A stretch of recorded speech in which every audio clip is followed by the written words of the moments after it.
اعوذ باللہ من الشیطان الرجیم بسم اللہ الرحمن الرحیم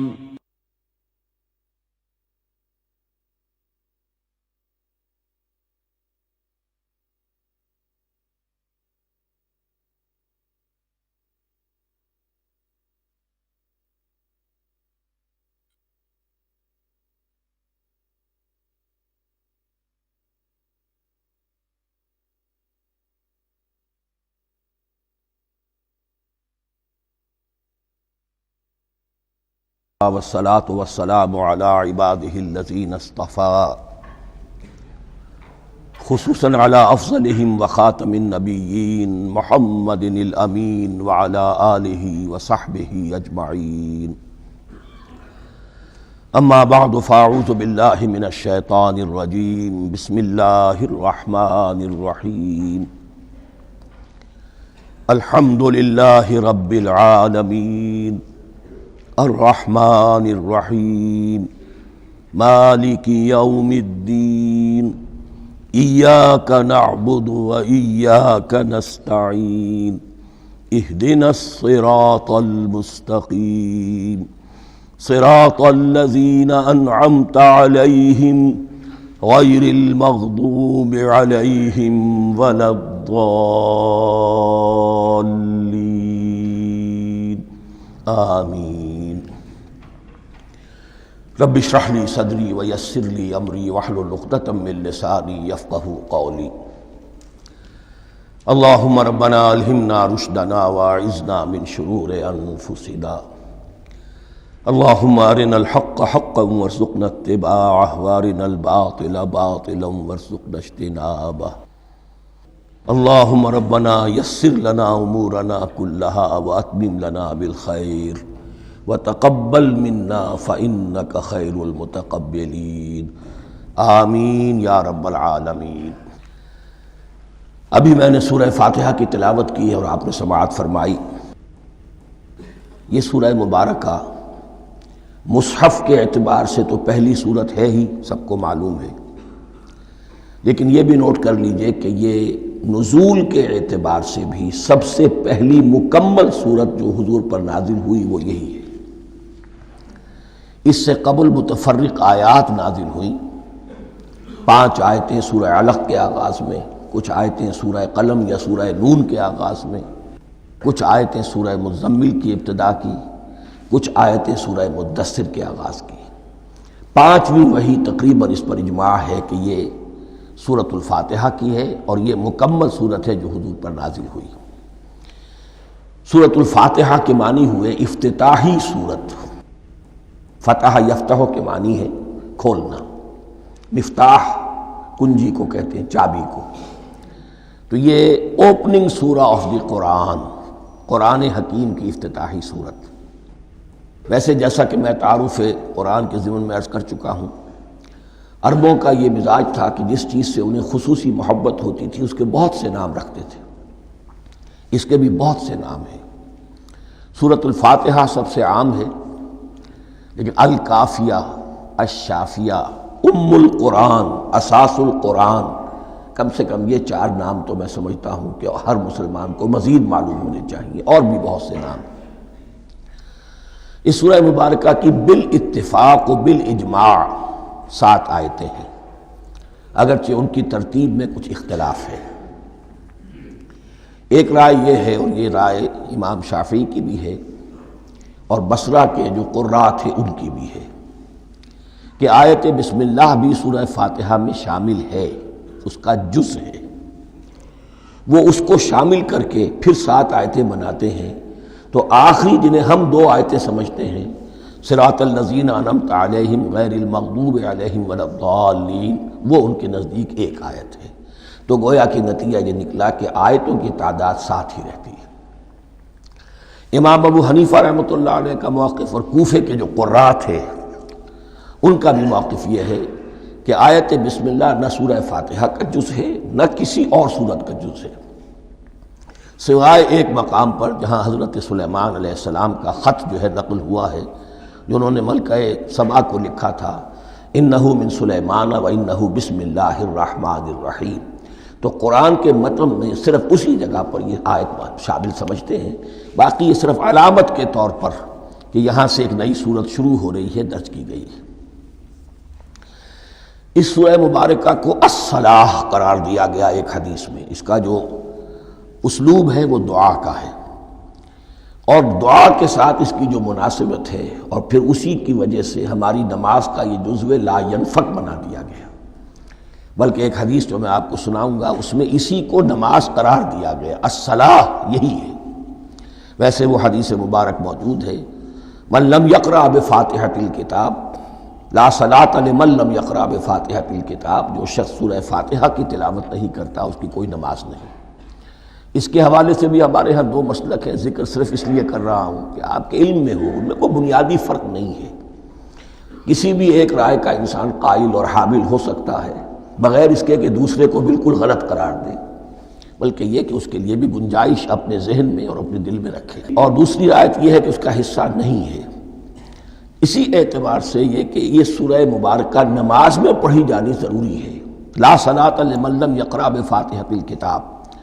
البتہ یہ اختلاف ہے، یہ بات جو میں ذکر کر رہا تھا جو ذہن سے نکل گئی، کہ آیا مقتدی جو ہے امام کے پیچھے کھڑا ہو کر جب نماز پڑھ رہا ہو تو کیا اس صورت میں بھی اس کے لیے لازم ہے کہ سورہ فاتحہ پڑھیں؟ اس میں دو رائے ہو گئی، بلکہ تین. ایک رائے انتہائی ہے اور وہ فقہ حنفی کی طرف منسوب ہے کہ اگر آپ امام کے پیچھے مقتدی کی حیثیت سے نماز پڑھ رہے ہیں تو کسی بھی رکعت میں آپ سورہ فاتحہ نہیں پڑھیں گے. ایک دوسری بالکل برعکس رائے ہے، وہ امام شافعی رحمۃ اللہ علیہ کی ہے کہ ہر حالت میں چاہے امام جہری رکعت پڑھا رہا ہو جس میں وہ بلند آواز سے سورہ فاتحہ پڑھ رہا ہو، اور چاہے وہ سری رکعت ہو، ہر حالت میں مقتدی کو بھی پڑھنی ہے. ایک تیسری رائے بین بین ہے، وہ امام مالک کی ہے رحمۃ اللہ علیہ، کہ جو سری رکعت ہے جس میں کہ امام بھی خاموشی سے پڑھ رہا ہے مقتدیوں کو بھی پڑھنی چاہیے. جو جہری رکعت ہے جس میں کہ امام بلند آواز سے پڑھ رہا ہے اس میں مقتدیوں کو خاموش رہ کر پوری توجہ جو ہے سننے پر صرف کر دینی چاہیے. اذا قرئ القرآن فاستمعوا له وانصتوا. جب قرآن پڑھا جا رہا ہو تو پوری توجہ اس کے پڑھنے پر مرکوز کر دو اور خود خاموش رہو. میرے اپنی رائے میں یہ تیسری رائے سب سے زیادہ صائب ہے، اور اس میں کسی طرح کی بھی کوئی پیچیدگی پیدا نہیں ہوتی. بہرحال اس سورہ مبارکہ کا جو اسلوب ہے میں نے عرض کیا دعائیہ ہے. البتہ قرآن مجید کے علم اور حکمت کے اعتبار سے، اس کے فلسفے کے اعتبار سے ایک بات سمجھ لینی چاہیے.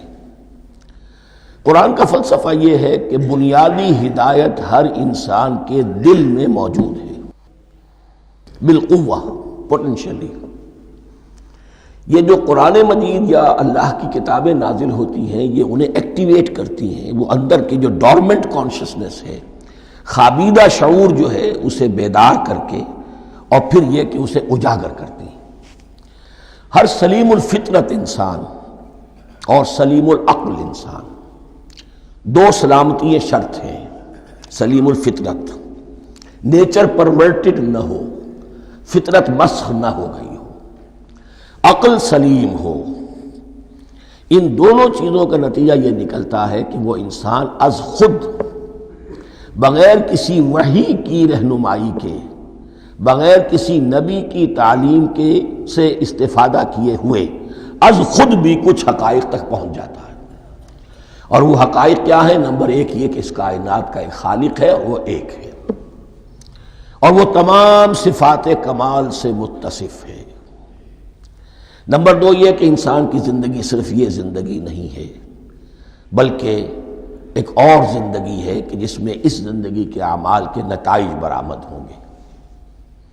یہ دو باتیں، اس کی زیادہ وضاحت کے ساتھ جو ہے اس کا تذکرہ آئے گا سورہ لقمان میں، جہاں حضرت لقمان کی شخصیت کا تذکرہ ہے.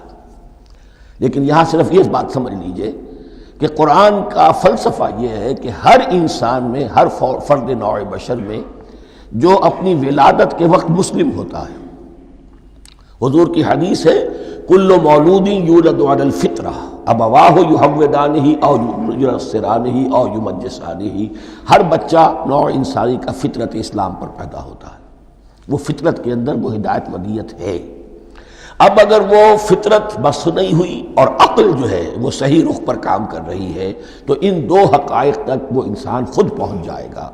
لیکن ان دونوں حقائق تک پہنچنے کے بعد اب وہ دست بستہ دعا کرے گا کہ اے رب اب مزید ہدایت تو مجھے عطا فرما۔ ایک تو یہ کہ میں کیا کروں کیا نہ کروں، میری عقل اس میں ٹھوکر کھا سکتی ہے، میں کسی اچھی چیز کو بری سمجھ سکتا ہوں، کسی بری کو اچھی سمجھ سکتا ہوں، تو مجھے صحیح راستہ، صحیح راہ ہدایت پر چلا۔ یہ دعا ہے جو انسان کرتا ہے جبکہ وہ ایمان باللہ اور ایمان بالآخرہ تک خود پہنچ چکا ہوتا ہے، اور یہ سمجھتا ہے کہ صحیح زندگی کا رخ یہی ہے کہ جس رب کو میں نے پہچانا ہے کہ وہ اس کائنات کا خالق ہے اور مالک ہے اور رب ہے، میں اس کی بندگی کروں، اس کی اطاعت کروں، اس کا حکم مانوں، اس کے راستے پر چلوں۔ لیکن وہ راستہ کون سا ہے؟ اس کے لیے پھر دست بدعا ہوتا ہے کہ پروردگار تو میری رہنمائی فرما۔ یہ مقام ہے کہ جہاں آپ سمجھ لیجئے اپنے آپ کو بھی آج اس جگہ پر تصور کرتے ہوئے پھر اس سورہ مبارکہ کو پڑھیے کہ آپ اس مقام پر اللہ کے فضل و کرم سے پہنچ چکے ہیں کہ اللہ کو آپ نے پہچان لیا اور اس کی توحید کو جان لیا، اس کی جملہ صفات کمال سے آپ واقف ہو گئے۔ آپ یہ بھی جان گئے کہ بڑھ کر اس کے حضور میں حاضر ہونا ہے اور وہ حساب کتاب لے گا۔ پھر آپ نے یہ عہد بھی کر لیا کہ اب زندگی گزارنی ہے اس رب کی بندگی میں، اسی کی فرما برداری میں۔ اب یہاں کھڑے ہو کر آپ پوچھتے ہیں کہ اللہ مجھے وہ تفصیلی ہدایت عطا فرما، ایسا نہ ہو کہ کبھی میں کسی راستے پر چلتا ہوا کسی پگڈنڈی پر مڑ جاؤں اور وہ تھوڑی سی جو ڈیوییشن ہو میرے راستے کی وہ میری عاقبت کو برباد کر دے۔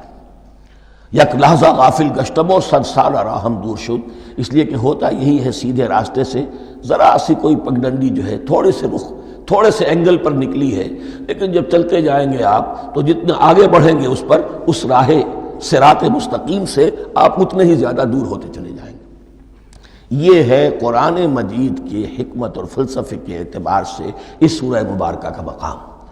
اب آئیے ہم بسم اللہ کرتے ہیں۔ بسم اللہ الرحمن الرحیم، شروع کرتا ہوں میں اللہ کے نام سے جو رحمان اور رحیم ہے۔ اس پر کچھ گفتگو ہو چکی ہے تعارف قرآن کے ضمن میں کہ رحمان اور رحیم دو نام ہیں کہ جو رحمت کے مادے سے نکلتے ہیں۔ رحمان میں اللہ تعالیٰ کی رحمت کا جوش ہے، جانی کیفیت، طوفانی کیفیت، اور رحیم میں اللہ تعالیٰ کی رحمت کا دوام اور تسلسل۔ یہ دونوں کیفیات اللہ کی رحمت میں بیک وقت موجود ہیں، جس کا ہم تصور نہیں کر سکتے۔ ہم سمندر کو دیکھتے ہیں، متلاطم سمندر ہے، اس میں ہیجان ہے، طوفان ہے۔ دریا کو دیکھتے ہیں کہ وہ سکون کے ساتھ چل رہا ہے، خاموشی سے چل رہا ہے، بہہ رہا ہے، بس تسلسل کے ساتھ بہہ رہا ہے۔ ہم ان دونوں کیفیات کو علیحدہ علیحدہ دیکھتے ہیں تو ہمارا ذہن ان دونوں کو بیک وقت اس کا تصور نہیں کر سکتا، تخیل ممکن نہیں۔ لیکن اللہ کی رحمت کی یہ دونوں شانیں مستقلاً ہر وقت موجود ہیں، بیک وقت، اسی لیے ان دونوں کے درمیان کہیں حرف عطف نہیں آئے گا۔ بسم اللہ الرحمن الرحیم، الحمدللہ رب العالمین۔ کل حمد، اور حمد کو ذہن میں رکھ لیجئے، حمد مساوی ہے تعریف جمع شکر۔ عام طور پر ترجموں میں ایک لفظ لایا جاتا ہے، کل تعریف اللہ کے لیے، یہ کافی نہیں ہے۔ تعریف آپ کسی شے کی کر سکتے ہیں جس میں کوئی حسن ہے، خوبی ہے، کسی بھی اعتبار سے، خواہ آپ کو اس کے حسن و خوبی سے کوئی فائدہ حاصل نہیں ہو رہا۔ ایک پھول ہے، بہت خوبصورت ہے، بس ٹھیک ہے، خوبصورت ہے، آپ نے کہا، تعریف کر دی۔ شکر کرتے ہیں آپ اس شے کا جس سے آپ کو کوئی فائدہ پہنچا ہو، استفادہ ہوا ہو، آپ کی کوئی ضرورت پوری ہوئی ہو، آپ کی کوئی مشکل رفع ہوئی ہو۔ اور آپ دیکھیں گے کہ حمد میں یہ شکر کا پہلو غالب ہے۔ جتنی بھی دعائیں ہیں حضور سے منقول، شکر کے مقام پر وہاں حمد آتا ہے۔ بھوک لگی ہوئی تھی، کھانا کھایا، الحمدللہ الذی اطعمنی وسقانی۔ اب یہاں دیکھیے ترجمہ تعریف نہیں، شکر ہے اس اللہ کا جس نے مجھے کھلایا اور پلایا۔ آپ بیت الخلاء سے باہر آئے، نجاستیں آپ سے دور ہو گئیں، طبیعت میں انشراح ہوا، الحمدللہ الذی اذھب عنی الاذی وعافانی۔ وہ شکر ہے اس اللہ کا جس نے اذیت بخش چیزیں مجھ سے دور کر دیں اور مجھے عافیت بخشی۔ تو یہ الحمدللہ رب العالمین، اللہ تعالیٰ کا حسن و کمال اور حسن و جمال اپنی جگہ بھی اس انتہا کا ہے کہ جتنی تعریف اس کا حق ہے ہم کر ہی نہیں سکتے، لیکن اس کے احسانات اور انعامات ہم پر اتنے ہیں کہ ہم ان کو بھی گن نہیں سکتے، لہذا ایک ہی احصاء ہم نے کر دیا الف لام کے ساتھ، الحمدللہ رب العالمین، تمام تعریفیں اور کل شکر اللہ کے لیے ہیں کہ جو تمام جہانوں کا پروردگار ہے، رب ہے، مالک ہے۔ رب میں ایک مفہوم ہوتا ہے ربوبیت کا، اور اس میں مفہوم شامل ہوتا ہے تربیت کا، ربیانی صغیرہ۔ تو مالک ہونا اور تربیت دینا، آپ جس شے کے مالک ہوں گے آپ چاہیں گے اس میں بڑھوتری ہو، اس میں اضافہ ہو، وہ نشو و نما پائے، تو یہ دونوں چیزیں آپس میں ایک دوسرے کا جڑی ہوئی ہیں، پروردگار بھی اور مالک بھی۔ عام طور پر عربی میں رب کا لفظ مالک کے لیے آتا ہے، رب البیت، رب الدار، رب المال، تو مالک وہاں پر ظاہر بات ہے کہ اس سے مراد کیا ہے، مال والا، گھر والا، گھر کا مالک۔ تو کل شکر اور کل تعریف اس اللہ کے لیے ہے جو تمام جہانوں کا مالک بھی ہے اور پروردگار بھی ہے۔ الرحمن الرحیم، رحمان ہے اور رحیم ہے، اب دوبارہ اس کی میں وضاحت نہیں کروں گا۔ مالک یوم الدین، یوم دین کا مختار مطلق ہے۔ دین عربی زبان میں کہتے ہیں بدلے کو، دناہم کما دانو، کما تدینو تو دانو، یہ کہاوت ہے، جیسے اردو میں ہم کہتے ہیں جیسا کرو گے ویسا بھرو گے، کما تدینو تو دانو، تو یہ ہے بدلہ، اس کا بنیادی مفہوم جو ہے وہ بدلہ ہے۔ تو بدلے کا ایک دن ہے جس دن فیصلہ ہوگا کہ کون کیا کما کر لایا ہے اور اسے کیا بدلہ ملنا چاہیے۔ آیا اس کا برائیوں کا پلڑا بھاری ہے کہ اسے سزا ملنی چاہیے، یا اس کی حسنات اور نیکیوں کا پلڑا بھاری ہے کہ اسے جزا ملنی چاہیے، اس کا انعام اور اکرام کے ساتھ معاملہ کیا جانا چاہیے، وہ ایک دن ہے، اسے ہم یوم القیامہ کہتے ہیں۔ اور لیکن اصل بات جو یہاں کہی گئی، یعنی ایک جملے میں تین باتوں کا اعتراف ہو رہا ہے۔ بعث بعد الموت، ایک دن آئے گا کہ ہم مرنے کے بعد تمام انسان اٹھا لیے جائیں گے، پھر حساب و کتاب، پھر اللہ کے ہاں حاضری ہوگی اور حساب کتاب ہوگا، اور تیسرا یہ کہ اس حساب کتاب کے دن کا مختار مطلق اللہ ہے، یعنی کسی اور کو اپنے ذہن میں سہارا بنا کر آپ زندگی گزاریں کہ وہ مجھے چھڑا لے گا، یا وہ ہستی جو ہے اتنی زوردار ہے کہ وہ مجھے بچا لے گی، اس سے اپنے دل کو، اپنے ذہن کو بالکل پاک کر لیجئے۔ مالک یوم الدین، ایک دوسری جگہ پر قرآن میں آیا ہے، اس روز کوئی پکارنے والا پکارے گا، لمن الملک اليوم للہ الواحد القہار، آج کے دن کس کا اختیار مطلق ہے؟ اور پھر کہا جائے گا اللہ کے لیے، الواحد قہار، جو پوری طرح چھایا ہوا ہے، مستولی ہے۔ تو مالک یوم الدین، جو جزا و سزا کے دن کا مالک ہے۔ اب یہاں سے کلام ایک رخ بدل رہا ہے، ابھی تک تو یہ غائبانہ انداز میں کلام ہو رہا ہے، اللہ سے خطاب نہیں آیا اس میں ابھی۔ الحمدللہ رب العالمین الرحمن الرحیم مالک یوم الدین، اب خطاب ہے، ایاک نعبد و ایاک نستعین، ہم صرف تیری ہی بندگی کرتے ہیں اور کریں گے، اور ہم صرف تجھ ہی سے مدد مانگتے ہیں اور مانگیں گے۔ یہ ترجمہ میں کیوں کر رہا ہوں کہ یہ فعل مضارع ہے، عربی زبان میں فعل مضارع حال اور مستقبل دونوں کو کور کرتا ہے۔ کا جو ہے مفعول فاعلی جو ہے، مفعول جو ہے اس میں ضمیر مفعولی، اسے پہلے لا کر حشر کا مضمون پیدا ہو گیا۔ ہم تیری بندگی کرتے ہیں نہیں، ہم تیری ہی بندگی کرتے ہیں اور کریں گے۔ حال میں ترجمہ کیجئے تو یہ اظہار حال ہے، اور مستقبل میں ترجمہ کیجئے تو یہ ایک عہد ہے، قول و قرار ہے، بہت بڑا معاہدہ ہے۔ وَإِيَّاكَ نَسْتَعِينُ، اور صرف تجھ ہی سے مدد مانگتے ہیں اور مانگیں گے۔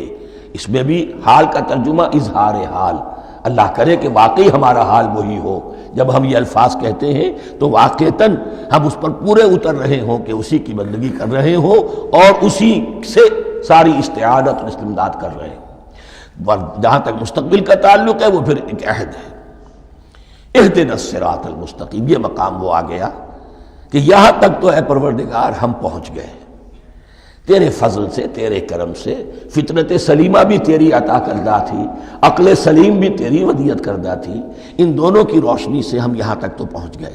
اب ہماری جو ضرورت ہے، احتیاج ہے، وہ کیا ہے؟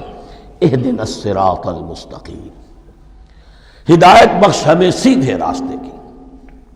یہاں دو باتیں سمجھ لیجئے، انفرادی سطح پر انسان کے لیے نہ معلوم کتنے مرحلے آتے ہیں ہر روز کہ جس میں وہ ایک ٹھٹک کر کھڑا ہو جاتا ہے، یہ کروں یا یہ کروں، دو آلٹرنیٹو سامنے آ رہے ہیں، فیصلہ کرنا مشکل ہو رہا ہے، قدم قدم پر ہدایت کی ضرورت ہے۔ اور اجتماعی طور پر نوع انسانی تین بڑے بڑے تمدنی مسائل میں واقعہ یہ ہے کہ تسلیم کر لیا جانا چاہیے کہ عقل انسانی اس کو راستہ نہیں دکھا سکتی۔ عام معاشرتی سطح پر مرد اور عورت کے درمیان حقوق اور اختیارات کا کیا توازن ہو، ناممکن ہے، انسان طے نہیں کر سکتا۔ انسان یا مرد ہے یا عورت ہے، عورت سوچے گی اپنے لحاظ، اپنے جذبات کا، اپنے خیالات کا لحاظ رکھے گی، مرد کے جذبات و احساسات کا اس کا کوئی تصور ہی ممکن نہیں۔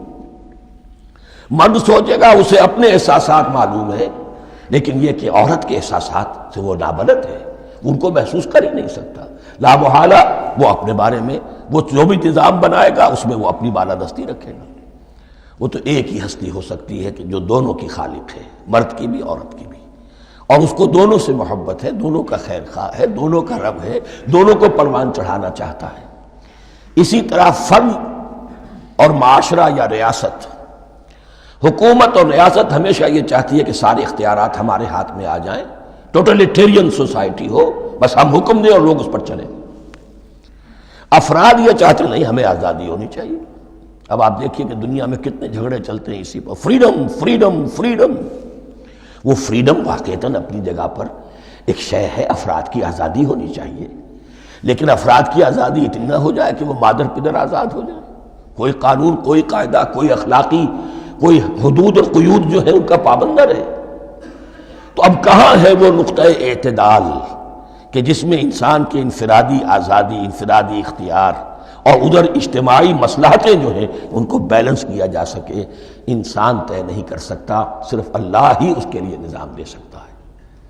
تیسرا مسئلہ ہے سرمایہ اور محنت، اس میں کیا توازن ہو؟ سرمایہ اور محنت دونوں مل کر کچھ بنا رہے ہیں، کچھ پروڈیوس کر رہے ہیں۔ اب اس میں نفع جو ہوا ہے اس میں سرمایہ کا کتنا حصہ ہونا چاہیے اور لیبر کا کتنا ہونا چاہیے، کون طے کر سکتا؟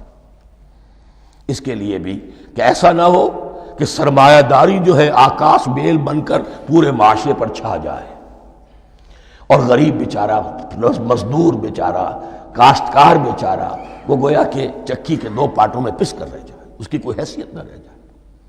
لیکن یہ کہ دوسری طرف اگر یہ کہ مزدور کا جو حق ہے اس سے زیادہ اس کو دے دیا جائے تو سرمایہ جو ہے وہ سکڑ جائے گا، شائی ہو جائے گا، وہ پھر میدان میں نہیں آئے گا۔ کیا کیا جائے؟ کون سا نقطہ عدل و اعتدال ہے؟ یہ تین مسائل ایسے ہیں، اہدنا الصراط المستقیم۔ تو یوں سمجھیے کہ ایک جو بنیادی ہدایت تھی، ایک اللہ کو پہچان لینا، یہ جان لینا کہ کل حسن و جمال اور تمام انعام و اکرام کا منبع اس کی ذات ہے، وہ رحمان ہے اور رحیم ہے، اور یہ جان لینا کہ مرنے کے بعد جی اٹھنا ہے، حساب کتاب ہے، فیصلہ ہوگا جزا و سزا کا، اور مختار مطلق اس دن کا اللہ ہے۔ پھر یہ عہد کر لینا ایاک نعبد و ایاک نستعین۔ اس کے بعد دعا، پروردگار ہمیں ہدایت پر قائم رکھ، ہماری ہدایت میں اضافہ فرما۔ اس ہدایت کے لفظ کو سمجھ لیجئے، بنیادی ہدایت، تفصیلی ہدایت، قدم قدم پر ہدایت، ہدایت پر ہدایت۔ والذین اہتدوا زادہم ھدی، جو لوگ ہدایت کے راستے پر آتے ہیں اللہ ان کی ہدایت میں اضافہ کرتا ہے۔ تو یہ قدم قدم پر ہمیں ہدایت کی ضرورت ہے اور مرحلہ وار ضرورت ہے۔ ہدایت اس کو بھی کہتے ہیں کہ کسی نے آپ سے کوئی پتہ پوچھا، آپ نے کہا ادھر جانا، پھر دوسری گلی میں مڑنا، پھر جانا دو تین لائٹیں چلے جانا، پھر مڑنا، وغیرہ وغیرہ، یہ بھی ہدایت ہے، نظری طور پر آپ نے بتایا ہے۔ ایک ہدایت یہ ہوئی کہ بھائی میں چلتا ہوں آپ کے ساتھ، میں آپ کو وہاں تک پہنچا دوں گا تاکہ آپ کو دقت نہ ہو، آپ نے منزل تک پہنچا دیا۔ ان دونوں کے درمیان، یہ تو میں نے ایک فرد کی مثال دی ہے، اللہ اور بندے کے درمیان نہ معلوم کتنے مراحل ہیں ہدایت کے۔ تو کسی وقت بھی انسان اپنے آپ کو ہدایت خداوندی سے مستغنا نہیں سمجھ سکتا، اور نہیں تو پروردگار جو ہدایت دی ہے اس کو ہدایت پر قائم رکھ۔ کیا پتہ شیطان کا کوئی حملہ کیا پتہ ہمارے نفس کی کوئی شرارت کسی ایسے رخ پر ہمیں ڈال دے کہ اب تک کی ساری کمائی بھی ضائع ہو جائے۔ لہذا یہ نہ سمجھیے کہ جب یہ ساری چیزیں ان کو معلوم تھیں، وہ ان چیزوں کا تو اقرار کر رہے، تو اب ہدایت کون سی مانگ رہے ہیں؟ تو ہدایت کا تو بڑا میدان کھلا ہوا ہے، اور اس ہدایت کی وہ جو میں نے آخری شکل آپ کو بتائی ہے کہ منزل مقصود تک پہنچا دے، یہ ہدایت بھی قرآن مجید میں اس معنی میں بھی لفظ آیا ہے کہ اہل جنت جب جنت میں داخل ہوں گے تو جو ترانہ حمد ان کی زبان پر اس وقت ہوگا وہ کیا ہے؟ الحمدللہ الذی ہدانا لہذا وما کننا لنہتدی لولا ان ہدانا اللہ۔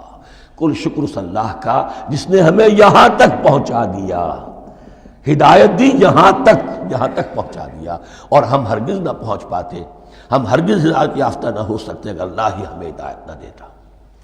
اہدنا الصراط المستقیم، سیدھا راستہ، صراط الذین انعمت علیہم، اب اس کی مزید وضاحت ہے، راستہ اس کا ان لوگوں کا جن پر تیرا انعام ہوا۔ یہ کون لوگ ہیں؟ اس کی وضاحت آپ کو ملے گی سورہ نساء میں، من یطع اللہ والرسول فاولئک مع الذین انعم اللہ علیہم من النبیین والصدیقین والشہداء والصالحین۔ چار طبقات ہیں منعم علیہم جن پر اللہ کا انعام ہوا ہے۔ چوٹی پر انبیاء کرام، اس کے بعد صدیقین کرام، اس کے بعد شہداء عظام، اس کے بعد عام صالح مسلمان، صالح ہو۔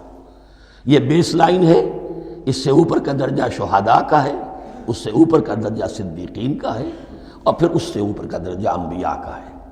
انبیاء میں سے پھر وہ بھی ہوتے ہیں کہ جو اولو العزم میں من الرسل ہیں، لیکن یہ چار طبقات ہیں، ان کے راستے پر ہمیں چلا۔ غیر المغضوب علیہم ولا الضالین، جو مغضوب علیہم نہیں ہوئے، جن پر تیرا غضب نہیں ہوا، اور غضب ہوتا ہے ان پر کہ جو ہدایت کے واضح ہونے کے بعد ہدایت کو ترک کر دیں، وہ ہے مغضوب علیہم۔ جنہیں ہدایت مل گئی ہو، ہدایت کو پہچان لیا ہو، پھر اپنی شرارت نفس کی وجہ سے، اپنی نفسانیت کی وجہ سے، اپنے تکبر کی وجہ سے، اپنے حسد کی وجہ سے وہ اس حق کو رد کر دیں، اس کو ترک کر دیں، ان پر اللہ کا غضب آتا ہے۔ اور اس میں اس کی بہت بڑی مثال تاریخ کے اعتبار سے یہودی ہیں۔ اللہ نے انہیں ہدایت دی، کتابیں عطا کی، تورات، انجیل، زبور، سینکڑوں نبی ان میں مبعوث کیے، 1400 برس تک نبوت کا تار ٹوٹا ہی نہیں، مسلسل۔ ابتدا میں بھی 2 نبی، موسیٰ اور ہارون، اور اختتام پر بھی 2 نبی، عیسیٰ اور یحییٰ علیہم السلام، اور ان کے مابین کوئی لمحہ نہیں آیا ہے تاریخ بنی اسرائیل میں جبکہ کوئی نہ کوئی نبی موجود نہ ہو۔ لیکن انہوں نے اپنی شرارت نفس کی وجہ سے ہدایت تورات سے بھی منہ موڑا، اور پھر سب سے بڑی بات یہ کہ ہدایت محمدی سے، ہدایت قرآنی سے بھی صلی اللہ علیہ وسلم منہ موڑا، وہ ہے مغضوب علیہم ولا الضالین، اور نہ ہی گمراہ ہوئے۔ یہ لفظ جو آتا ہے عربی زبان میں گمراہ کا بھی ہے اور تلاش حق میں بھٹکنے والے کا بھی ہے۔ ایک وہ شخص ہے جس پر حق ابھی واضح نہیں ہوا، وہ تلاش میں ہے، اس کے لیے بھی ضال کا لفظ آئے گا۔ اسی طرح کوئی شخص کسی کے عشق اور محبت میں ایسا ہو جائے، دیوانہ ہو جائے، اس کو بھی ضال کہتے ہیں، یعنی اس کے اوپر جذبات کا اتنا غلبہ ہو گیا ہے کسی کی محبت اور عشق کی بنا پر۔ تو حضور کے لیے یہ لفظ آیا ہے وَوَجَدَكَ ضَالًّا فَهَدَىٰ، اور یہ تو سورۃ الضحیٰ ہے، اکثر بیشتر لوگوں کو یاد ہوگی۔ تو یہ جو ضال کا لفظ ہے، اس میں سمجھ لیجئے ضروری نہیں ہے کہ وہ گمراہ ہو، بلکہ وہ بھی کہ جو ابھی راہ ہدایت کی طلب میں، اس کے حصول کے لیے اس کی تلاش میں کوشاں ہیں، اور وہ بھی کہ جو کسی مغالطے کی وجہ سے حق سے منحرف ہو جائے۔ یہ بھی جان لیجئے کہ ایک ہے بدنیتی، تکبر، حسد، حق کو جان کر پہچان کر رد کر دینا یا چھوڑ دینا یا ترک کر دینا۔ ایک ہے کسی غلطی میں، کسی جذبات کے اندر آ کر، کسی غلو کے اندر مبتلا ہو کر اور حق سے منحرف ہو جانا۔ اس کی جو سب سے بڑی مثال ہے وہ نصارہ ہے، عیسائی ہے۔ حضرت مسیح کو انہوں نے مانا لیکن غلو کیا، یہ لفظ آئے گا آگے، لا تغلو فی دینکم، اپنے دین میں غلو نہ کرو۔ جیسے ہمارے ہاں بھی بعض لوگ ہیں جو حضور صلی اللہ علیہ وسلم کی تعریف میں، حضور صلی اللہ علیہ وسلم کے ساتھ اپنی محبت کے اظہار میں غلو کر جاتے ہیں۔ یہ انتہا درجے کو ہو گیا تھا حضرت مسیح علیہ السلام کے ماننے والوں میں، اور اس کی بنا پر انہوں نے تثلیث کا عقیدہ ایجاد کر لیا اور حضرت مسیح علیہ السلام کو اللہ کا بیٹا بنا دیا۔ تو اس کی سب سے بڑی مثال ضالین کی اس اعتبار سے کہ ہدایت پانے کے بعد کسی بدنیتی سے نہیں بلکہ کسی اچھے جذبے میں غلو کی وجہ سے رسول سے محبت کرنا تو اچھا جذبہ ہے، لیکن یہ محبت بھی ایک حد میں رہنی چاہیے۔ غلو کرے گی تو ظاہر بات ہے کہ اس کے بعد وہ گمراہی کی طرف لے جائے گی۔ تو یہ ہے اس سورہ مبارکہ کا ترجمہ، اور اس کے بعد آخر میں آمین کہنا یہ مسنون بھی ہے، کہنا چاہیے۔ البتہ اختلاف یہاں بھی صرف اتنا ہے کہ نماز میں جب آپ امام کے ساتھ ہیں، وہ اگر جہری قرات کر رہا ہے تو آیا اس کے بعد آپ کو بھی بالجہر کہنا ہے آمین یا نہیں کہنا، یہ اختلاف ہے، ان میں کوئی فرق واقع نہیں ہوتا۔ یہ چیز متفق علیہ کہ کہنا ہے آمین، بلکہ یہ آمین تو یہودیوں میں ہے، یہ آمین جو ہے یہ عیسائیوں میں بھی ہے۔ ان کی بھی جو پریئر لارڈس پریئر ہے اس کے بعد آمین، وہ آمین کہتے ہیں، وہ فرق وہ لفظ ایک ہی ہے، اس لیے کہ عبرانی زبان اور عربی زبان یا تو ہم یہ کہہ سکتے ہیں کہ دونوں بہنیں ہیں، کوئی ایک مشترک زبان تھی ان کی ماں جس کی یہ دو بیٹیاں ہیں، اور یا یہ کہنا پڑے گا کہ عربی زبان کی ماں جو ہے وہ عبرانی زبان ہے۔ بہرحال بڑا قریبی رشتہ عربی کا اور عبرانی کا ہے، اس اعتبار سے وہ آمین۔ اب آپ کو معلوم ہے ہم السلام علیکم وہ کہتے ہیں، وہ سلام کہتے ہیں، فرق کیا ہے؟ وہ تو تلفظ کا فرق ہے۔ اسی طریقے سے اور بہت سے الفاظ ہیں، میں بعد میں بتا۔ اب میں اس سورہ مبارکہ کے بارے میں خاص حدیث آپ کو سنانا چاہتا ہوں، اور اسی سے در حقیقت جو امام ابو حنیفہ کا موقف ہے رحمۃ اللہ علیہ، اس کی حقانیت مزید مبرہن ہو جائے گی۔ یعنی کیا کہ آیت بسم اللہ سورہ فاتحہ کا جز نہیں ہے۔ سورہ فاتحہ الحمدللہ رب العالمین سے شروع ہوتی ہے۔ وہ میں آپ کو بتانا بھول گیا کہ جن کے نزدیک یہ سورت کا جز ہے وہ پھر جہری قرات میں بسم اللہ الرحمن بھی بلند آواز سے کہیں گے، اور جن کے نزدیک یہ سورہ فاتحہ کا جز نہیں ہے وہ نہیں کہیں گے، وہ الحمدللہ رب العالمین سے قرات کریں گے۔ تو کوئی فرق نہیں ہے بنیادی۔ یہ حدیث جو ہے یہ مسلم شریف میں ہے اور حدیث قدسی ہے۔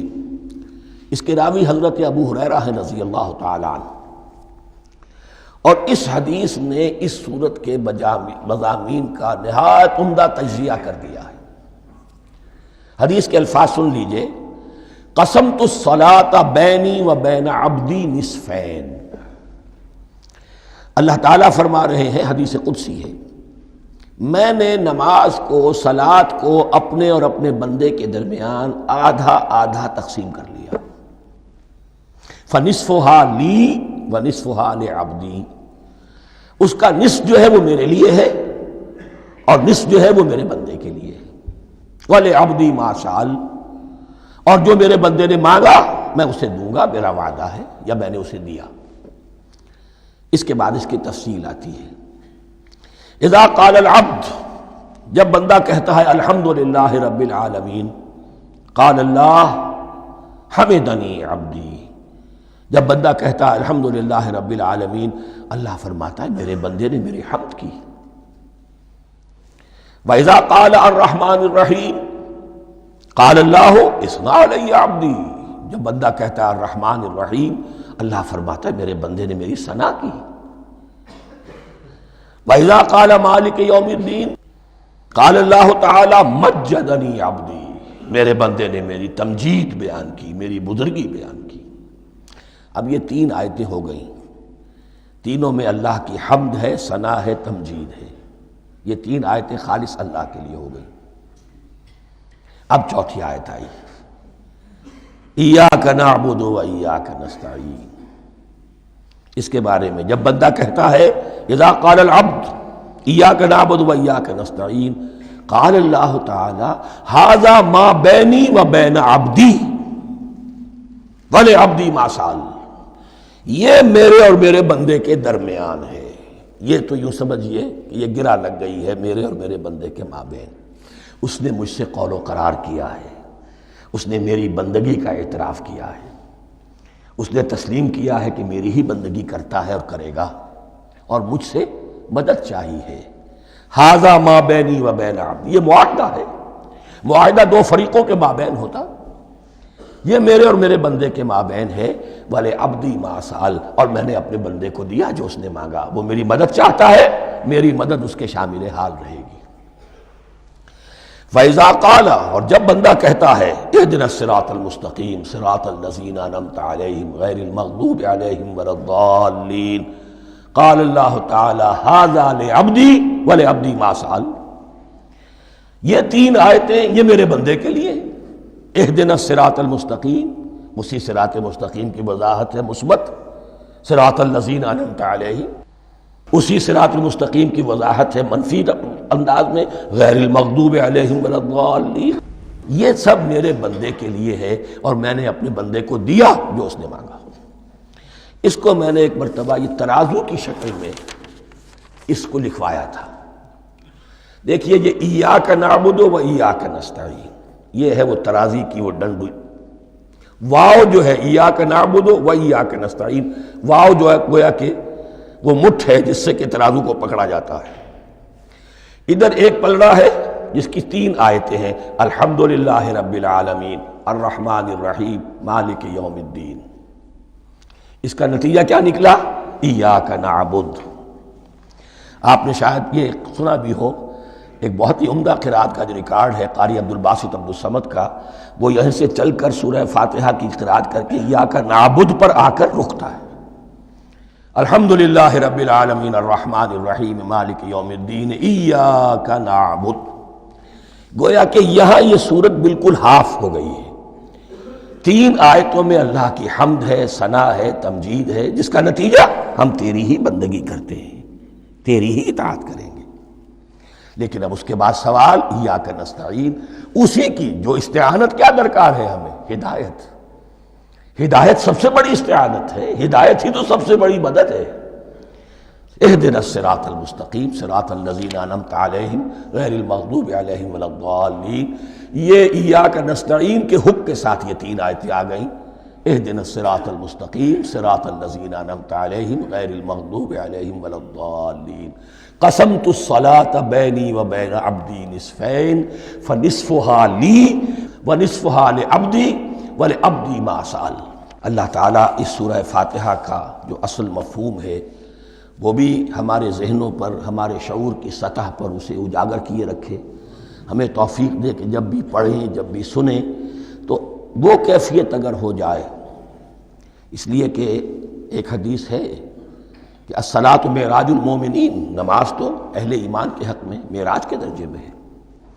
اس حوالے سے ہم یہ سمجھ سکتے ہیں کہ کوئی وقت ایسا آ سکتا ہے کہ انسان کو واقعتاً، روح انسانی واقعتاً اللہ کے یہ جواب سنے۔ انہونی بات نہیں ہے، یہ ہوتا ہے خطاب آخر، اٹھتا ہے حجاب آخر، کرتے ہیں خطاب آخر، یہ تو ہوتا ہے۔ مخاطبہ الہی، یہ تو میں نے عرض کیا کہ ثابت ہے، مخاطبہ، محادث اور تحدیث اللہ بندوں سے کلام کرتا ہے۔ اب آئیے بسم اللہ الرحمن الرحیم، اب یہ سورہ بقرہ شروع ہو رہی ہے۔ سورۃ البقرہ جو 286 آیات پر مشتمل ہے، تقریباً 2.5 پاروں پر پھیلی ہوئی ہے۔ ہر شخص جانتا ہے کہ یہ قرآن حکیم کی حجم کے اعتبار سے سب سے بڑی سورت ہے، لیکن یہ معاملہ صرف حجم کا نہیں ہے۔ نبی اکرم صلی اللہ علیہ وسلم نے اسے سنام القرآن قرار دیا ہے۔ آپ نے فرمایا لکل شیء سنام، ہر چیز کی ایک چوٹی ہوتی ہے، جیسے اونٹ کا کوہان ہوتا ہے۔ وسنام القرآن البقرہ، سنام القرآن، قرآن کی چوٹی جو ہے وہ سورۃ البقرہ ہے۔ یہ نوٹ کر لیجئے جو میں نے کل آپ کو جو مختلف مکی اور مدنی صورتوں کے گروپوں کے بارے میں بتایا تھا کہ یہاں سے اب پہلی منزل بھی شروع ہو رہی ہے اور پہلا گروپ بھی شروع ہو رہا ہے، اور اس کے ساتھ جو اگلی صورت آئے گی وہ اس کا جوڑا ہے، سورہ آل عمران، جس کی سب سے نمایاں علامت یہ نوٹ کیجئے، یہ بھی الف لام میم سے شروع ہوئی، اگلی بھی الف لام میم سے شروع ہوگی۔ اس کے بعد 2 صورتیں مدنی اور ہیں، لیکن ان دونوں میں نہ حروف مقطعات ہے، نہ کوئی اور تمہیدی کلام ہے، براہ راست خطاب۔ سورہ نساء میں یا ایھا الناس اور سورہ مائدہ میں یا ایھا الذین آمنوا، کوئی تمہیدی بات نہیں، کوئی حروف مقطعات نہیں، براہ راست خطاب۔ وہ ایک جوڑا ہے سورہ نساء اور سورہ مائدہ، اور یہ ایک جوڑا ہے سورہ بقرہ اور سورہ آل عمران۔ سورہ بقرہ اور سورہ آل عمران کو نبی اکرم صلی اللہ علیہ وسلم نے الزہراوین بھی قرار دیا ہے۔ زہرا کہتے ہیں بڑی روشن چیز کو۔ یہ حضرت فاطمہ رضی اللہ تعالی عنہ کے نام کے ساتھ آتا ہے، فاطمۃ الزہراء۔ تو زہرا بہت روشن، دمکتی ہوئی شے۔ الزہراوین، یہ دو نہایت دمکتی ہوئی صورتیں ہیں جو قیامت کے دن دو بدلیوں کی شکل میں ظاہر ہوں گی، حضور نے فرمایا، اور جو لوگ ان صورتوں سے محبت کرتے تھے ان پر سایہ کریں گی۔ اللہم ربنا اجعلنا منہم، ہمیں اللہ تعالیٰ ان میں شامل فرما دے۔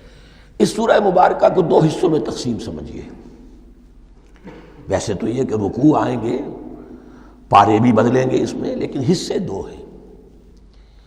پہلے حصے میں اصل روئے سخن سابقہ امت مسلمہ سے ہے، یہود سے، بنی اسرائیل سے۔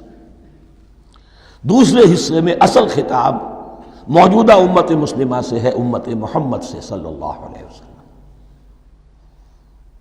پہلے حصے میں 18 رکوع ہیں لیکن آیات 152 ہیں۔ دوسرے حصے میں 22 رکوع ہیں لیکن آیات 134 ہیں۔ گویا کہ اس سے آپ کو توازن نظر آئے گا کہ اگرچہ ادھر رکوعوں کی تعداد کم ہے 18 لیکن آیات کی تعداد زیادہ ہے 152۔ دوسرے حصے میں رکوعوں کی تعداد زیادہ ہے 22 لیکن آیات کی تعداد 134۔ اسی لیے اس کا ایک نام میں نے تجویز کیا ہے، وہ اس لیے تاکہ کچھ حقائق آپ کے ذہنوں میں ان ناموں کے حوالے سے بھی انشاءاللہ محفوظ ہو جائیں گے۔ سورۃ الامتین، دو امتوں کی صورت، اس لیے کہ تقریباً نصف اس کی ساری بحث جو ہے، مرکزی بحث، وہ سابقہ امت مسلمہ بنی اسرائیل، اور دوسرا نصف اس میں سارا خطاب وہ ہے موجودہ امت مسلمہ یعنی امت محمد صلی اللہ علیہ وسلم۔ اس کا جو پہلے 18 رکوع ہیں یا پہلا حصہ ہے، اس کے اندر ڈویژن فردر ہوگی ورٹیکل، عمودی۔ پہلے 4 رکوع، پھر 10 رکوع، پھر 4 رکوع۔ لیکن جو 22 رکوع ہیں دوسرے حصے کے، دوسرے نصف کے، اس میں ڈویژن جو ہے جو ہاریزونٹل ہے، وہ افقی تقسیم ہے، عمودی نہیں، افقی۔ وہ میں بعد میں بیان کروں گا جب ہم وہاں پہنچ جائیں گے۔ ان کو پہلے سمجھ لیجئے کہ اس پہلے حصے کی جو تقسیم میں نے کی ہے، پہلے 4 رکوع، پھر 10 رکوع اور پھر 4 رکوع۔ پہلے 4 رکوع یوں سمجھیے کہ پورے قرآن مجید کے لیے اس کی حکمت اور فلسفے کا جو حصہ مکی قرآن میں بیان ہو چکا تھا اس کا خلاصہ ہے۔ جب یہ صورت نازل ہو رہی ہے تو یہ تو مدینہ میں حضور تشریف لا چکے ہیں، 12-13 سال جو ہیں گزر چکے ہیں، اور ان 12-13 سالوں کے دوران 2/3 قرآن نازل ہو چکا ہے۔ اس میں جو بھی حکمت، فلسفہ اور بنیادی دعوت، یہ جو چیزیں مکی قرآن میں بیان ہوئیں، ان کا خلاصہ نچوڑ نکال کر یہاں 4 رکوعوں میں رکھ دیا گیا۔ اگرچہ ان میں بھی جب گہرائی میں آپ دیکھیں گے تو روح سخن جو ہے وہ بنی اسرائیل کی طرف ہے، وہ میں بعد میں عرض کروں گا، لیکن اضافی طور پر یہ سمجھ لیجئے کہ پورے مکی قرآن کے حکمت اور پیغام کا خلاصہ ان 4 رکوعوں میں۔ پھر 10 رکوع ہیں جن میں براہ راست خطاب ہے سابقہ امت مسلمہ، یا بنی اسرائیل۔ اس کے بھی 2 حصے ہیں۔ پہلے ایک رکوع میں دعوت ہے، بڑا انداز اس کا بڑا پیارا ہے، اس میں دعوت ہے، ایمان لاؤ محمد پر صلی اللہ علیہ وسلم۔ اور اس کے بعد 9 رکوع ہیں ملامت کے، ملامت، تنقید، تم نے یہ کیا اور یہ کیا اور یہ کیا، ہم نے یہ احسان کیے، یہ احسان کیے، یہ احسان کیے، تم نے یہ ناشکری کی، یہ ناشکری کی، یہ ناشکری کی۔ اور اس سب کا نتیجہ آخری 4 رکوعوں میں ہے کہ اب تمہیں اس منصب سے معزول کیا جا رہا ہے جس پر تم 2000 برس تک فائز رہے ہو، اور تمہیں ہٹا کر اب ایک نئی امت محمد کی شکل میں جو وجود میں آ چکی ہے صلی اللہ علیہ وسلم، اسے اس پر فائز کیا جا رہا ہے۔ اور اس کی علامت کے طور پر اسے میں کہا کرتا ہوں کورونیشن، تاج پوشی. ایک امت معذور، دوسری امت اس کا نسب ہو رہا ہے، اس کی تاج پوشی کے لیے سمبل، علامت کیا ہے؟ قبلہ تحویل.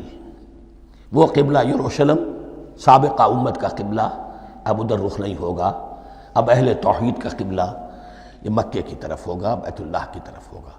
تو تحویل قبلہ کا مضمون ہے جو ان 4 رکوعوں میں آتا ہے.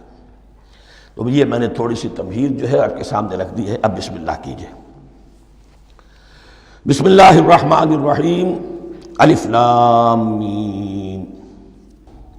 الف لام میم یہ حروف مقطعات ہیں، یہ علیحدہ علیحدہ پڑھے جاتے ہیں، علم نہیں پڑھ سکتے اس کو. الف لام میم، ہا میم ہے، ہا علیحدہ میم علیحدہ، اگرچہ لکھے ہوئے ہوتے ہیں جڑے ہوئے. کاف ہا یا عین صاد لکھے ہوئے جڑے ہوئے، پڑھے جائیں گے علیحدہ علیحدہ. قطع علیحدہ کرنا. تو حروف مقطعات ان کے بارے میں ایک بات تو جو ہے اجماعی ہے، سب کے نزدیک مسلم ہے.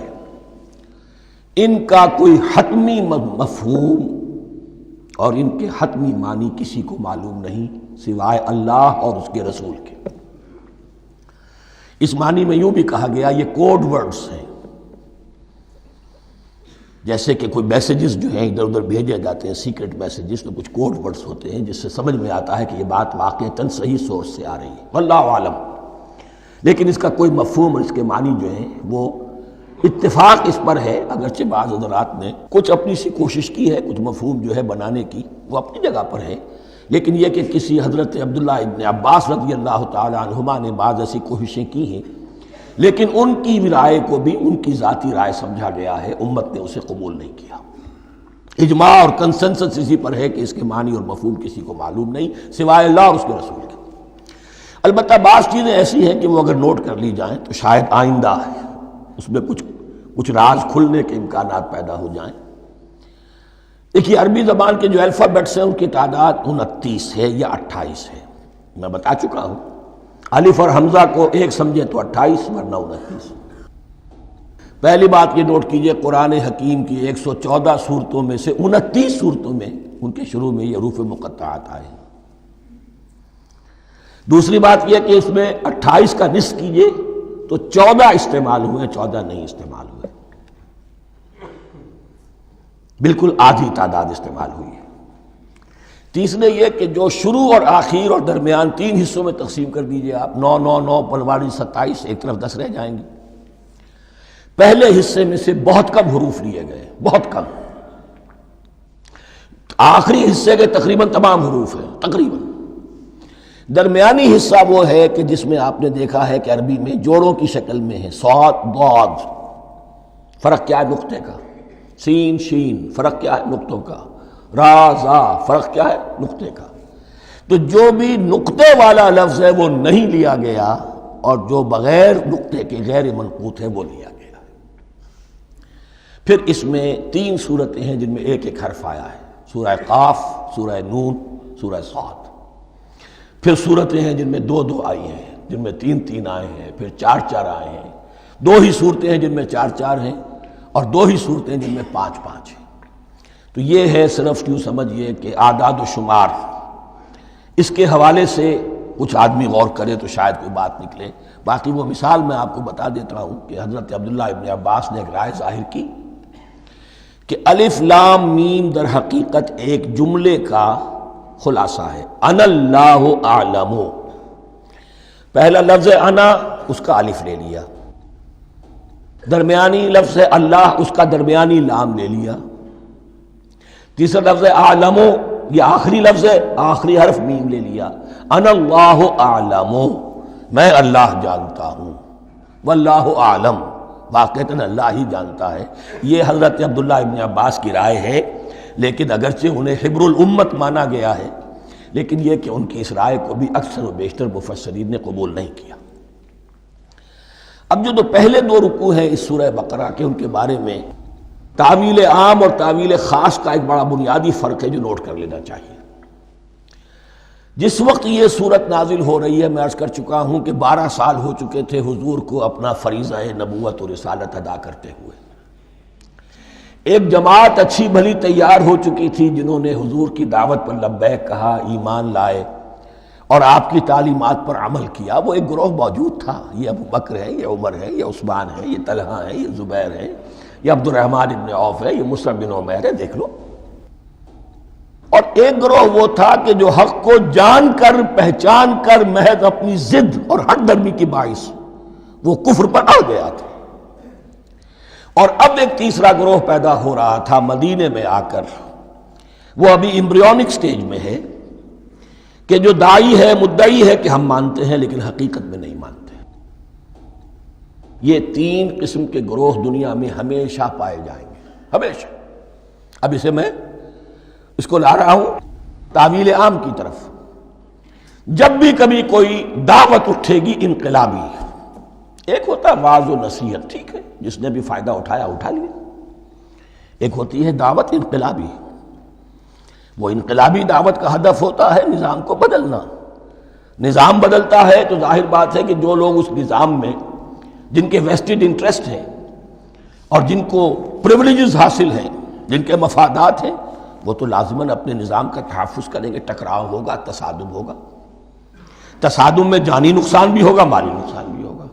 یہ گویا کہ کسی انقلابی دعوت کے لوازم ہیں۔ اگر یہ شے نہ ہو تو دعوت انقلابی ہے ہی نہیں۔ اس اعتبار سے ہر انقلابی دعوت کے جواب میں تین طبقے پیدا ہو جاتے ہیں۔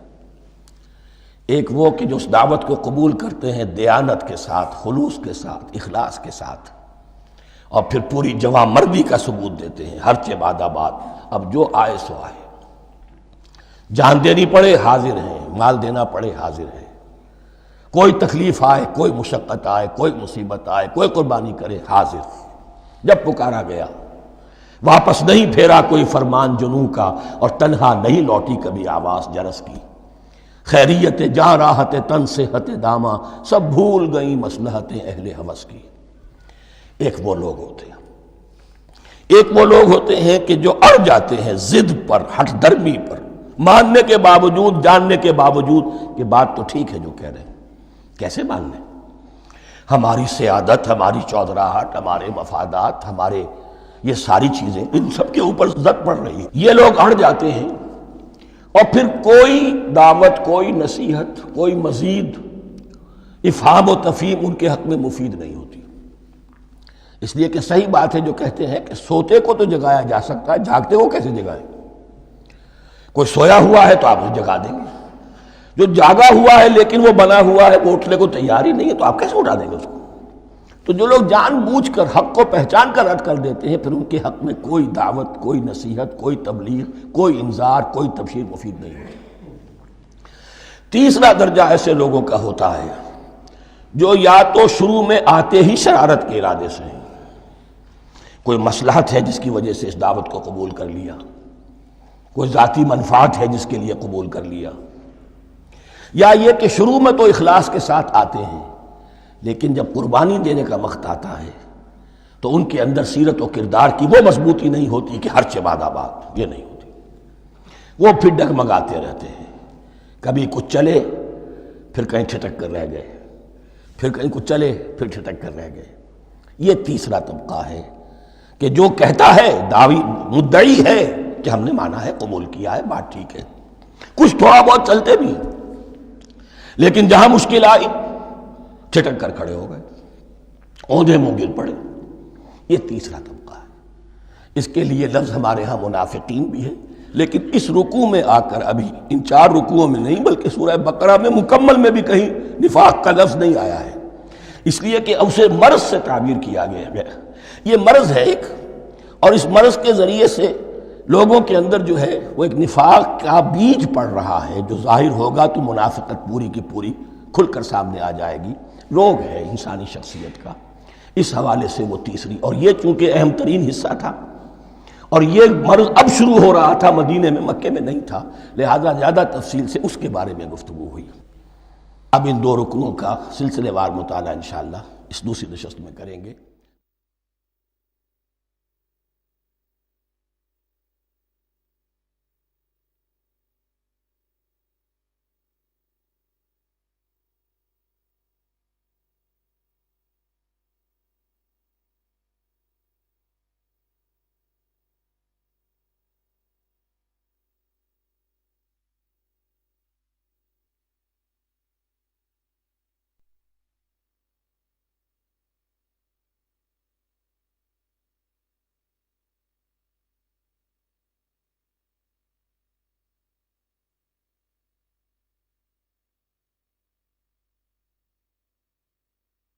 أعوذ بالله من الشيطان الرجيم.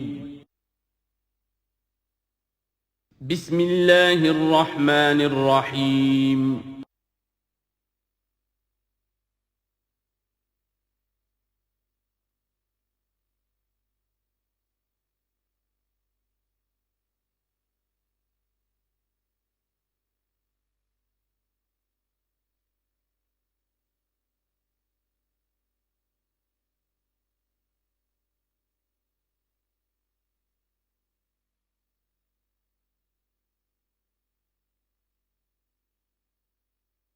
اعوذ باللہ من الشیطان الرجیم بسم اللہ الرحمن الرحیم الف لام میم ذالک الکتاب لا ریب فیہ صدق اللہ العظیم۔ الف لام میم حروف مقطعات ہیں جن کے بارے میں عرض کر چکا ہوں۔ ذالک الکتاب لا ریب فیہ، یہ وہ کتاب ہے اس میں کوئی شک نہیں۔ الکتاب اس لیے کہا گیا ہے کہ قرآن مجید کی پیشین گوئیاں اور خوشخبریاں سابقہ کتابوں میں موجود تھیں، اور چونکہ اس سورہ مبارکہ میں اصل خطاب کا رخ جو ہے وہ ہے سابقہ امت مسلمہ کی طرف، تو ذالک کتاب نہیں کہا گیا، ذالک کتاب لا ریب فیہ نہیں، ذالک الکتاب، یہ وہ کتاب ہے، کتاب موعود ہے جس کی پیشین گوئیاں تورات اور انجیل میں موجود تھیں۔ لا ریب فیہ، اس میں کوئی شک نہیں۔ حرف اورا ریب، نئے، تبدیل، نئے، یہی الفاظ آئے ہیں سورہ سجدہ کے شروع میں بھی، الف لام میم تنزیل الکتاب لا ریب فیہ رب العالمین، لا ریب فیہ من رب العالمین، فیہ ھدی للمتقین۔ فیہ دونوں طرف مل سکتا ہے، لا ریب فیہ اسے معانقہ کہتے ہیں، لا ریب فیہ پڑھیں گے تو ہدن سے شروع کر دیں گے، لا ریب پر ختم کر دیں گے تو فیہ ہدن للمتقین، یہ دونوں معنی درست ہوں گے۔ ہدن للمتقین یہ ہدایت ہے، رہنمائی ہے اہل تقویٰ میں جو بچنا چاہیں۔ تقویٰ کا اصل مفہوم سمجھ لیجئے، وقا یقی کسی کو بچانا، تقویٰ خود بچنا۔ جن لوگوں کے اندر فطرت سلیمہ ہوتی ہے ان میں اخلاقی حس موجود ہوتی ہے، وہ بری چیز سے بچنا چاہتے ہیں، بھلی کو حاصل کرنا چاہتے ہیں، وہ لوگ ہیں کہ جو گویا کہ اس قرآن کا اصل مخاطب ہے، وہی اس سے استفادہ کر سکیں گے۔ الذین یؤمنون بالغیب، اب ان کے کچھ اوصاف، یہ اصل میں بہت زیادہ واضح ہوتا ہے تعویل خاص کے اعتبار سے کہ دیکھ لو درخت کو اپنے پھل سے پہچانتے ہیں، اس قرآن کے پھل موجود ہیں نا، یہ ابو بکر اور عمر اور عثمان اور علی کون ہیں؟ یہ جو مہاجرین آئے ہیں چل کر، مدینے والوں دیکھو یہ کون ہیں، ان کی شخصیتیں کیا ہیں، ان کا کردار کیا ہے، ان کے اوصاف کیا ہے، یہ کس درخت کے پھل ہیں، یہ اس بینہ کے پھل ہیں، یہ اس ذکرہ کے پھل ہیں۔ بینہ رسول من اللہ یتلو صحفا مطہرۃ فیہا کتب قیمہ، یہ اس شجرہ مبارکہ کے پھل ہیں، دیکھ لو ان کے کیا شب و روز ہے۔ الذین یؤمنون بالغیب، جو غیب پر ایمان رکھتے ہیں۔ تعویل عام کے اعتبار سے اس کا بہت اہم مفہوم ہوگا، جو یہ طے کر لے کہ سوائے مادے کی دنیا کے مجھے اس سے آگے جانا ہی نہیں، unless I can verify۔ آپ کو معلوم ہے کہ میٹیریل جو حقائق ہے وہ تو آپ ویریفائی کر سکتے ہیں، آنکھ سے دیکھ سکتے ہیں، کان سے سن سکتے ہیں، ویریفائڈ ہے۔ جو یہ سمجھ لے گا کہ اس کے بیونڈ کچھ نہیں ہے، اس کے لیے قرآن میں کوئی ہدایت نہیں۔ ہدایت قرآنی کا نقطہ آغاز یہ ہے کہ انسان یہ سمجھ لے کہ جو اصل حقیقت ہے وہ مستور ہے، نگاہوں سے چھپی ہوئی ہے، سامنے جو کچھ نظر آ رہا ہے۔ ایک انگلستان کے بہت بڑے فلسفی کی کتاب کا عنوان ہے appearance and reality, reality and appearance, Bradley کی کتاب۔ اپیئرنس جو کچھ نظر آ رہا ہے یہ حقیقت نہیں، حقیقت اس کے پیچھے ہے۔ اور کنفیوشس کا ایک جملہ ہے جو بہت بڑا حکیم اور فلسفی تھا، چین کا بہت بڑا حکیم اور فلسفی، اور ہو سکتا ہے کہ نبی ہو، واللہ عالم، ہم کہہ نہیں سکتے۔ اس کی تعلیم بڑی اخلاقی تعلیم ہے، اور اس کا جملہ سنیے، یہ یؤمنون بالغیب کی اس سے زیادہ صحیح تشریح ممکن نہیں ہے۔ There are certain things, there's no real, there's nothing more real than what cannot be seen. And there's nothing more certain than what cannot be heard. وہ حقائق جو آنکھوں سے نہیں دیکھے جا سکتے اور کانوں سے نہیں سنے جا سکتے، ان سے زیادہ یقینی اور واقعی حقائق اور کوئی نہیں. There's nothing more real than what cannot be seen, and there's nothing more certain than what cannot be heard. الذین یؤمنون بالغیب ویقیمون الصلاۃ، نماز قائم کرتے ہیں. ومما رزقناہم ينفقون، اور جو کچھ ہم نے انہیں دیا ہے اس میں سے خرچ کرتے ہیں، خیر میں، بھلائی میں، نیکی میں، ابنائے نو کی حاجات کو رفع کرنے میں، لوگوں کی تکلیفیں دور کرنے میں، خود اللہ کے لیے، اللہ کی رضا جوئی کے لیے، اللہ کو قرض حسنہ دیتے ہوئے. والذین یؤمنون بما انزل الیک وما انزل من قبلک، اور وہ کہ جو ایمان رکھتے ہیں اس پر بھی جو آپ پر نازل کیا گیا ہے محمد صلی اللہ علیہ وسلم، اور اس پر بھی کہ جو آپ سے پہلے نازل کیا گیا. یہ بہت اہم الفاظ ہیں، اس لیے کہ عام طور پر آج کل ہمارے ہاں یہ خیال پھیلا ہوا ہے کہ یہ تورات اور انجیل کے پڑھنے کا کوئی فائدہ نہیں، کوئی ضرورت نہیں. کوئی ضرورت نہیں کی حد تک تو شاید بات صحیح ہو، لیکن کوئی فائدہ نہیں، یہ بالکل غلط ہے. یہ ابتدا ہے قرآن کی، اور کس قدر اہتمام کے ساتھ کہا جا رہا ہے. ایمان صرف قرآن پر نہیں، اس پر بھی کہ جو اس سے پہلے نازل کیا گیا. اور سورہ نساء کی آیت، اور سورہ نساء نازل ہوئی ہے کہیں جا کر سن 6 ہجری میں. یا ایھا الذین آمنوا آمنوا باللہ ورسولہ والکتاب الذی نزل علی رسولہ والکتاب الذی انزل من قبل. تو اس سے ایمان جو ہے تورات پر اور انجیل پر اور زبور پر اور صحف ابراہیم پر، اجمالی ایمان کی جو اہمیت ہے اس کو اچھی طرح سمجھ لیجیے. البتہ یہ ہے کہ چونکہ ہم سمجھتے ہیں اور جانتے ہیں کہ ان کتابوں میں تحریف ہو گئی ہے، لہذا ان کتابوں کی کوئی شے قرآن پر حجت نہیں ہوگی. جو چیز قرآن سے ٹکرائے گی ہم اس کو رد کر دیں گے. ان کتابوں کی کسی شے کو دلیل کے طور پر نہیں لائیں گے. لیکن جہاں قرآن مجید کی کسی بات کی نفی نہ ہو رہی ہو تو بہت سے حقائق ہمیں ان کتابوں ہی سے ملتے ہیں. انبیاء کے مابین جو زمانی ترتیب ہے، کرونالوجیکل آرڈر جو ہے، وہ تو ہمیں تورات سے ملتا ہے، قرآن میں تو نہیں. قرآن میں کبھی حضرت نوح کا ذکر بعد میں ہے، حضرت موسیٰ کا پہلے. وہاں تو کسی اور پہلو سے ترتیب آتی ہے، لیکن وہاں ہمیں تاریخ ملتی ہے ابراہیم کی، اسحاق کی، یعقوب کی، انبیاء بنی اسرائیل کی، موسیٰ کی، عیسیٰ کی، یہ ساری چیزیں. تو اس کی اہمیت جو ہے اس کو سمجھ لیجئے. والذین یؤمنون بما انزل الیک وما انزل من قبلک وبالآخرۃ ھم یوقنون، آخرت پر وہ یقین رکھتے ہیں. نوٹ کرنے والی بات کیا ہے کہ باقی سب چیزوں کے لیے لفظ ایمان آیا، آخرت کے لیے ایقان. کیوں؟ واقعہ یہ ہے کہ انسان کے عمل کے اعتبار سے سب سے زیادہ مؤثر شے ایمان بالآخرہ ہے. ایمان بالآخرہ ہے تو عمل سیدھا رہے گا کہ ہاں مجھے جواب دہی کرنی ہے، جانا ہے، اٹھنا ہے، اللہ کے حضور حاضری ہے. اگر یہ یقین ہے تو عمل صحیح ہوگا. اس میں کمی ہو گئی تو توحید جو ہے وہ بھی بس ایک عقیدہ، ایک ڈوگما بن کے رہ جائے گی. ایمان بالرسالت بھی بدعات کو جنم دے گا. عید میلاد نبی منا لیجئے، اور کچھ عشقیہ اشعار کہہ دیجئے، نعتیہ اشعار کہہ دیجئے، اللہ اللہ خیر صلی اللہ، یہ ایمان بالرسالت کے مظہر ہوں گے. عمل انسان کا درست ہوتا ہے آخرت کے یقین کے ساتھ. وبالآخرۃ ھم یوقنون، آخرت پر انہی کا یقین ہے، انہی کا یقین ہے. یہ حصر بھی ہے اس اعتبار سے کہ یہودی میں مدعی تھے کہ ہم آخرت پر یقین رکھتے ہیں، یہاں کنٹراسٹ دکھایا جا رہا ہے، آخرت پر یقین رکھنے والے یہ لوگ ہیں. اور تعویل خاص کے اعتبار سے وہ لوگ موجود ہیں تمہاری نگاہوں کے سامنے.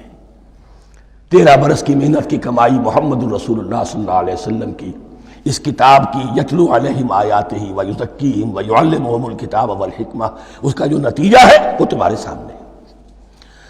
اولئک علی ھدی من ربہم، یہ وہ لوگ ہیں جو اپنے رب کی طرف سے ہدایت پر ہیں.